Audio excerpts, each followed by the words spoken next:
Thanks, Bob. Good morning. Good morning.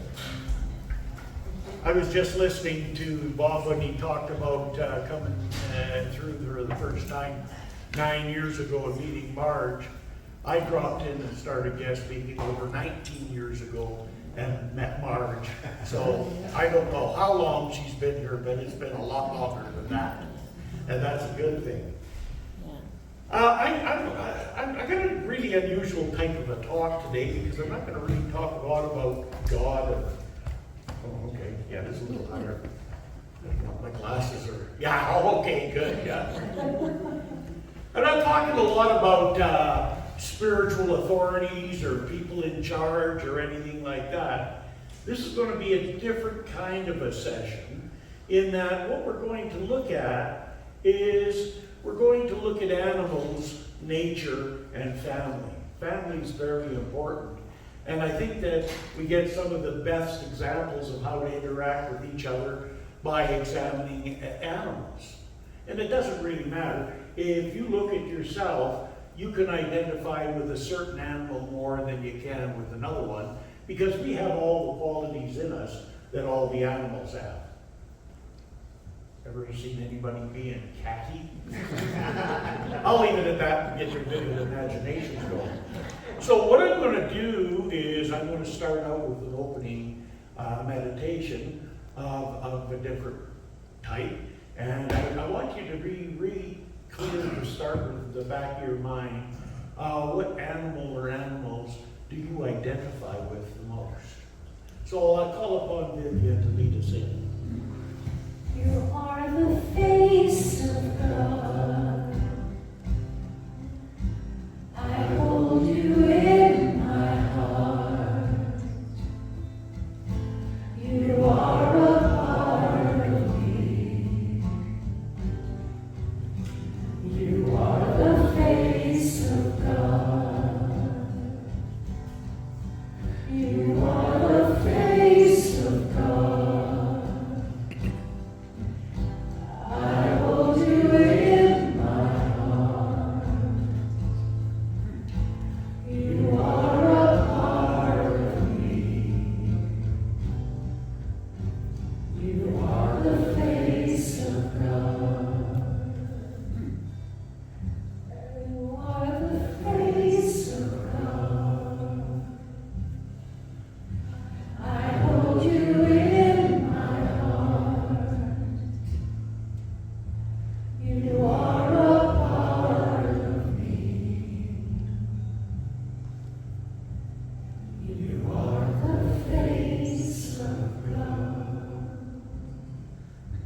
So as we go within to that secret place of the Most High, we enter into the house within in calmness, peace, stillness, and quiet.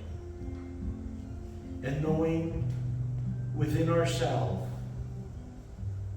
that all is God, all is good, all is part of this experience that we're sharing together, and everyone and everything that comes into our experience or moves through it is reflective of our own consciousness.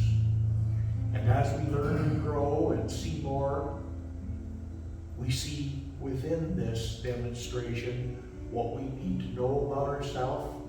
That's the highest and best that we are. And what we need to know about ourselves, about what we need to change. Not only is this true for the people in our lives and the experiences, this is also true with animals and how we see them and how we relate to them. So I would invite you to reflect for a few quiet moments on some of your favorite animals or your favorite animal in the family and the qualities that you admire from them, that you admire in yourself.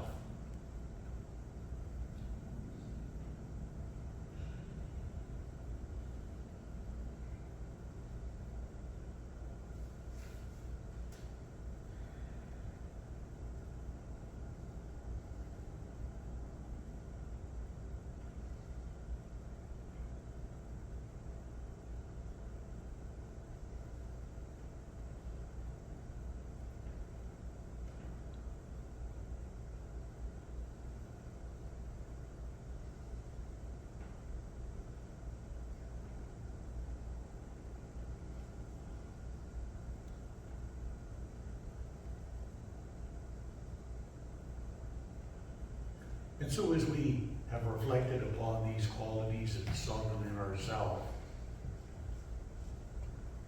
let's know that there is much more in the depth of our being that we can see in the world around us, especially in the creatures and critters. So let's learn to look at that and be part of the world more, rather than separating ourselves from the critters and animals and other people. Let's be inclusive, for it is all one family, and that family is a spiritual family. However we interact and interrelate, it is our spiritual family. So let us go forward knowing that wisdom is ours ever present and manifests through us by means of us into our individual unique experiences. So we honor the uniqueness we are, and we honor the uniqueness in everybody and everything, and say with loving thanks, and so it is. You are the face of God. I hold you in my heart. You are a part of me. You are the face of God. You are the face of God. I hold you in my heart. You are a part of me. You are the face of God. You are the face of God. I hold you in my heart. You are a part of me. You are the face of God. Okay, well, as a lead into this, the theme this month, of course, is family. The affirmation that Unity provided, I am grateful for my family, both of my birth and of my heart. Doug's affirmation is, I'm grateful for my spiritual family. And that means everybody that's in your experience. Ones that we may label the good, the bad, and the ugly. If they're in our life, they're always there for a reason and a reflection. They're part of our spiritual family because they're there to teach us about ourselves. And they also let us know how far we've come in life. I had a great experience on July 1st. I got a great picture. I just got it and posted it. But I got to have a picture of 5 generations. And my aunt replaced my mom. And it was topped off by the little lady that I got a picture with her on Papa G's Harley, my great-granddaughter. And I just absolutely love that. Because, you see, that is something that not everybody has a chance to have or to experience. And if you were a betting person and bet money on me making it to see this, you would have lost your money. Believe me, because you wouldn't bet on me making it here. And that is the joy for me, and to be able to see that is a reflection within me of what I've done to create a different kind of life and experience, which is a whole lot better than, with being attacked by a couple of SWAT teams with lasers bouncing off your chest and stuff. I never did get used to that. But this I can get used to really good. So we got to be spiritual first, and we got to realize that everything is God, and then we build from our differences from that. You got a real dark brown egg, a real white egg, and one that's in between. You crack them and put them in the pan. Now you tell me what the difference in the color of the shell is. You can't do that. Okay? It's all the same at the center and the core. So we start there and build from there. And this idea of family is more than our birth or our heart family. It could be a team. It could be a group, it could be a company, it could be a spiritual home. All of those are aspects of family, because really family is how people cooperate and work together. So there's a couple of little stories from nature that are really good to illustrate ourselves and how we can function together as a family. And one of them is a story about the scorpion and the frog. Some of you probably heard that. And you know, the old frog there, he's going to go across the pond, and the scorpion's trying to get a ride. And the frog thinks, oh, come on, man, you know, what do you think I am, nuts? You're a scorpion, you'll sting me, and we'll let all perish.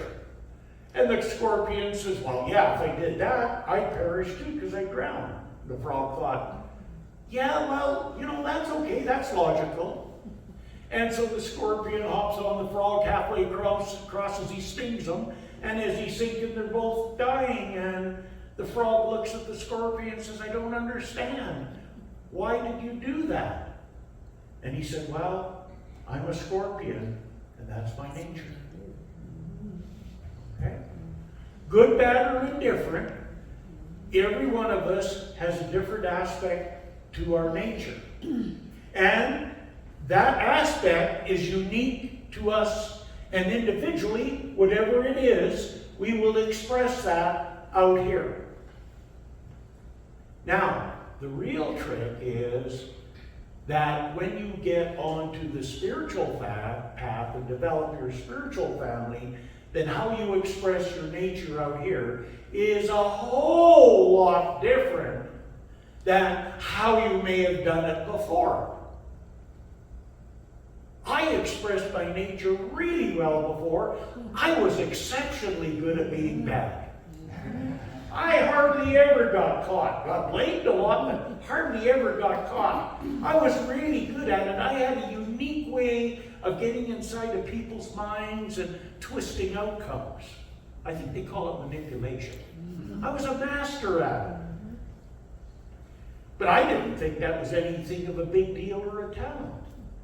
But when I found out about that and I began to change it and utilize that in a positive, constructive way, then my family of experience changed.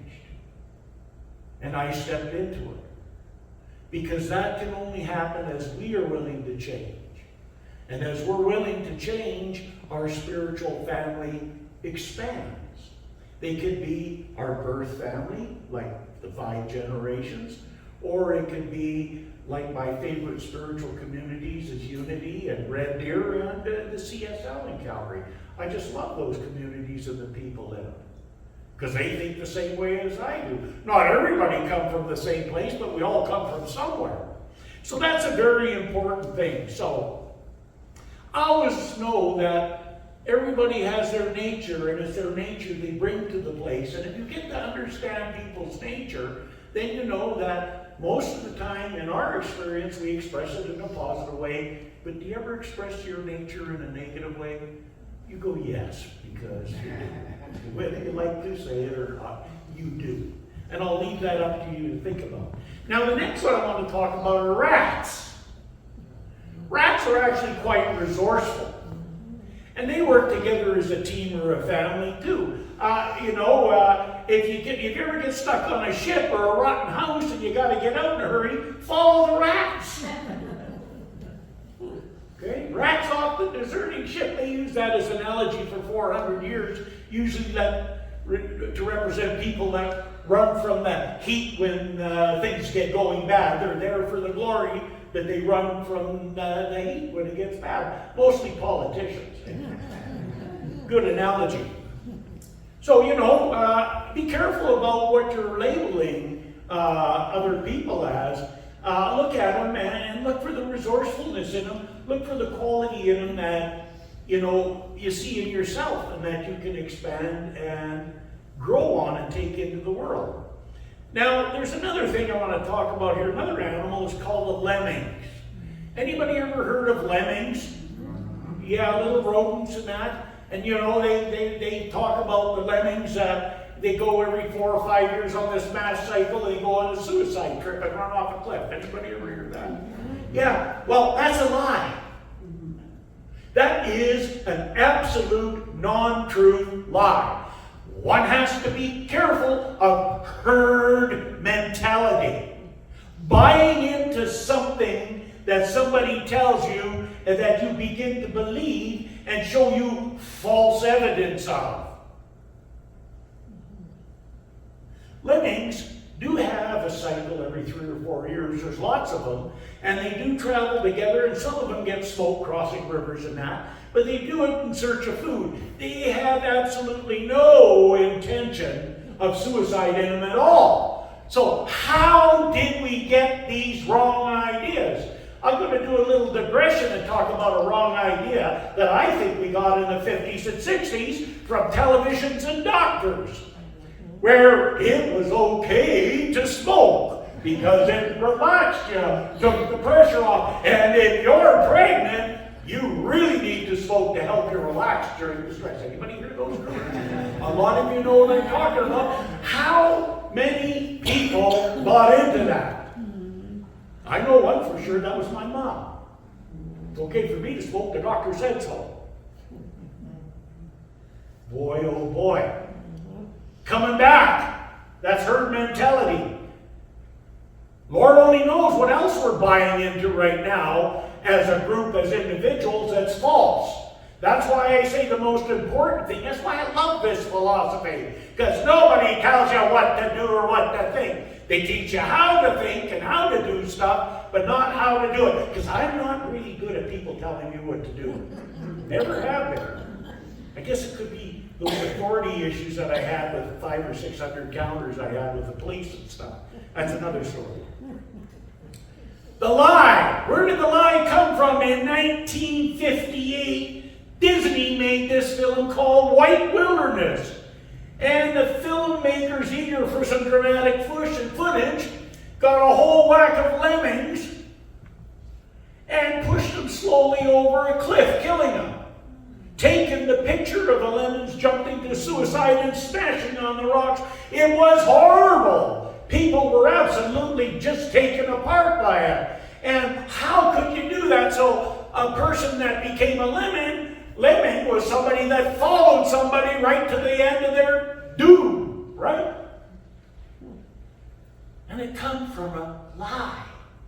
So the reason I'm talking about that is be careful what you buy into. We're free thinkers here. That's what I like. You don't have to believe it. You get to prove it. I like that. So don't believe it. Prove it. Take the ideas. Work with them. Don't be a lemming. Isn't that a neat one? A lot of people don't know that. And then there's the wolves, the family bond. Wolves are really, really unique. You know, they have unique emotional bonds in the pack members, and it's a foundation for cooperative living. They care for each other as individuals. They form friendships, nurture their own and sick and injured, and they take care of each other. They're like families and culture. They pass on from generations. So we can learn a lot from a wolf, and yet, you know, people are petrified. All the TV does, the wolves are going to get you and destroy you. I'll take a wolf any day of the week over any other animal in the mountains, and I'm a mountain man. Do you know why I'll take a wolf before any of the others? Because they're the ones that are least likely to harm me. There's never been an attack on a human by a wolf in the Rocky Mountains, in the parks, ever in history. Ever! But that's not what people think. They're more scared of the wolves than anything. Okay? So, you know, you got to watch out for those kind of people because they're all bad. You know, it don't matter what color, what age, where they come from, right? They're so darn bad that when we're fighting a war over there, we're going to take all the people that used to be from there and lock them in internment camps. World War I up at Banff, World War II in the parks. All kinds of that stuff. So we got to be careful. Well, let's get down to the talk title. Be a goose, not a crab. Well, a crab, a family of crabs, if you put them in a big pail, they'd all die. Because crabs don't work together. One will start trying to climb out, the other one will climb on them and drag them back into the pail. And they'll all die. So that's why I say be a goose, not a crab. That's the crab part. What about the goose? Well, I'm going to leave you with this to take with you. 5 lessons we can learn from geese. And we all watch the geese flying. One is to support each other to reach a common goal. So the geese are flying in a V, and that's aerodynamics, folks. By flying in that formation, the aerodynamics allows them to add 71% greater flying range than if they do it individual. 71% more. That's a lot. So the idea is if we support each other to get to a common goal, everybody benefits. Everybody benefits. As long as we're real clear on being free thinkers and get away from that herd mentality. The next thing we can learn there is that teams are invaluable. So people who got a common direction and sense of community can get where they're going more quickly and easily. If we have the sense of a goose to stay in formation and to work with people that are on the same wavelength as us. Get rid of the naysayers. Sometimes the naysayers are in that family, the physical family. Get away from the naysayers. Teams are invaluable. I remember when I was doing a light mountaineering expedition of 1998 with Outward Bound. And one of the things we were going to do is we got a 1,300-foot snow thing that we're going up like this. And when we get to the top, we're at our ridge in the mountain. And that's quite a task because there is no path. So you got a team of 10, and you got the lead person, and that lead person is kicking in and digging in and getting the footholds to make the steps to go up this 1,300 feet. But that person can't do it the whole time. So you do about a 10-minute shift, and then you kick off and go to the other side, and you let the whole team go by, and then you fall in behind. That way, you've always got somebody fresh at the top making the way. And then, of course, when we're going across the glaciers, we're all got a rope in, and we got our ice axes in case somebody goes through, and we go to hold them. And I said to the guy, I said, well, we can hold how many? Oh, he said, maybe 2. What happens if there's more than 2 go in? He said, we're done. So you got to work together as a team in situations like that. That is your family. You develop a closer relationship to somebody when you're almost dying than you do when you're not. How do I know? Trust me, I know. I have enough of those experiences. Accept and give support. So when a goose is ill and falls out of formation or is wounded from a gunshot, 2 other geese will go down with it and nurture it and wait till it either gets better to fly or dies. And then they'll start off to fly another formation. And also, it's really important to do that, to be there for people and to help them out. It makes a world of difference. We just had our auntie go in the hospital, and Anna was there every day with her and everything, and she would not have made it out of there if it wouldn't have been for Anna being there. I pick up the slack on the other end, so we work together as that to do that, and it's so important to accept and give support. By the way, you noticed I said accept and give. That means if somebody else is giving it, take it. Some of us have a hard time with that, right? Am I listening? Yeah. Okay. Next thing that we can learn from the geese, give recognition. Geese honk from behind to encourage the people up front to keep up the speed in that. We wonder why the geese are honking. It's encouragement. It's support. What do we say when we honk from behind?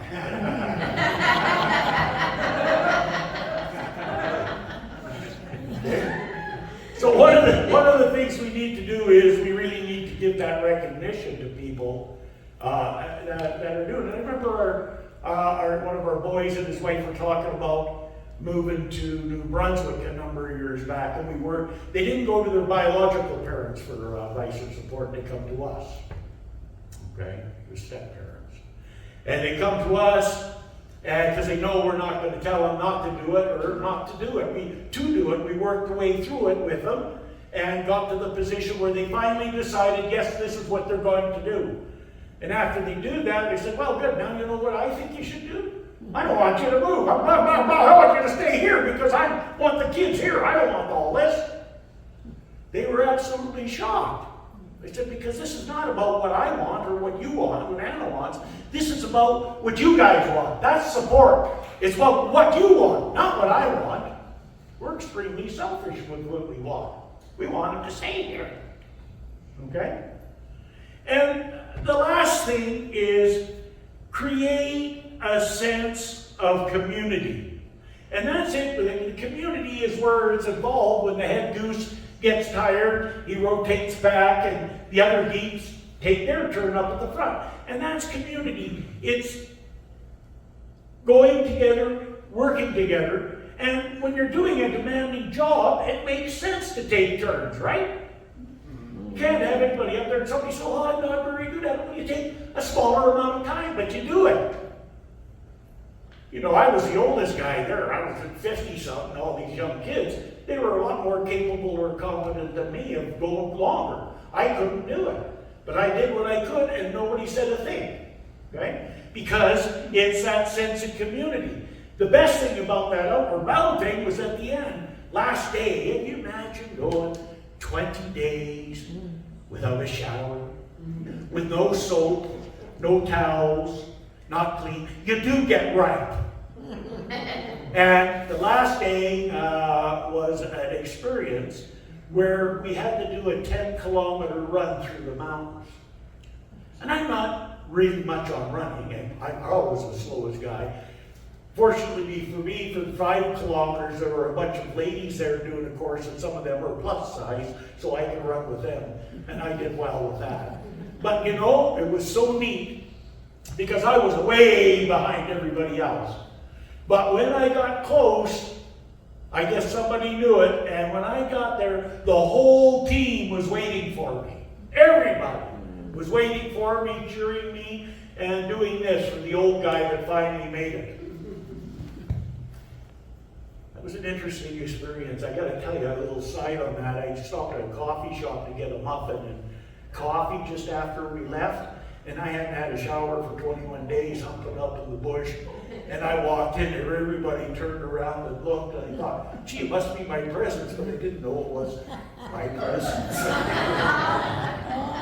But you know, it's a sense of community. When everybody stinks, nobody notices it, eh? So, you know, it's really important. There's a lot of different ways you can look at family and talk about it. I chose to talk about it by looking at animals, because I don't think anybody else does that. And it's the first time I've done something quite like this, but just look at the truth that you can get there and the inspiration from all the different types of families, of animals, and the nature of them. So, you know, I'm going to say, be more like an animal. Be true to yourself and temper the outpicturing of who and what you are with wisdom. Because there is a time and a place to be wise. And to remember, it's always easy to say the right thing. The trick is to remember not to say the wrong thing at a tempting moment. So with that, I'll leave you with this wisdom, knowing that we are all one, and together we share this one life and this one truth, and we're all family.